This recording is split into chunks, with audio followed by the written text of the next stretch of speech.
नाही लब्बाड सगळं काय होतं तुला मला माहिती आहे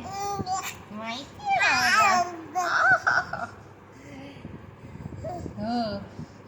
खोटं खोटं रडतं खोटं खोटं रडतं हो कोण आहे लब्बाड लब्बाड मुलगा कोण गोंडू कोण आहे गोंडूस बाळ कोण आहे गोंडस बाळ कोण आहे पिल्लू कोण आहे पिल्लू पिल्लू कोण आहे तू पिल्लू आहे तू पिल्लू आहे तू पिल्लू आहे तू सांगतोय का तू पिल्लू आहेस